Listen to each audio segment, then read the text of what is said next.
There was a small town nestled between hills where time seemed to slow down, and everyone knew each other's name. In this town, there lived a woman named Clara.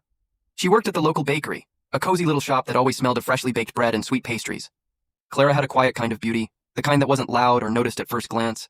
It was in the way her eyes crinkled when she smiled, the way she made people feel welcome just by being around.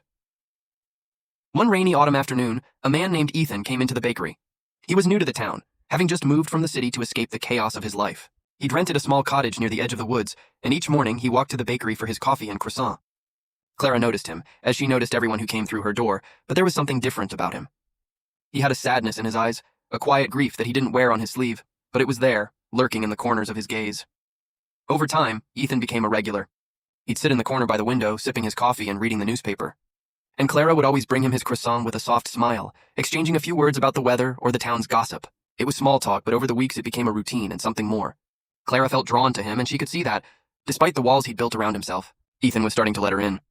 One day, as the first snow of winter began to fall, Ethan lingered longer than usual in the bakery. Clara, with her ever-present curiosity, asked him what was on his mind. "I've been writing letters," he said, looking down at the half-finished paper in his hand. "Letters to someone I used to know. Someone I loved. But I never send them. I don't know why, really.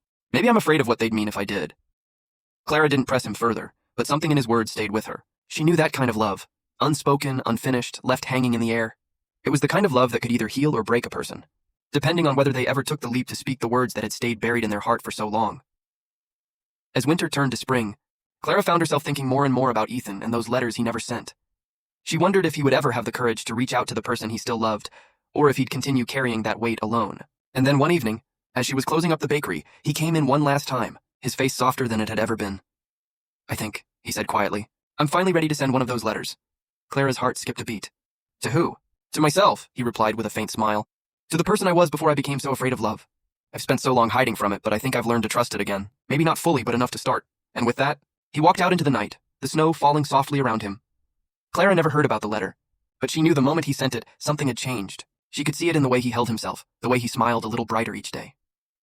Months later, when the leaves turned golden again, Clara received a letter of her own. It wasn't from Ethan, but from a different kind of love, one that had bloomed quietly in her heart as she had watched him heal. The letter was simple, yet it spoke volumes. It read, "I have always loved you, Clara. Not in a grand, dramatic way, but in the small, everyday moments that have meant more to me than anything else.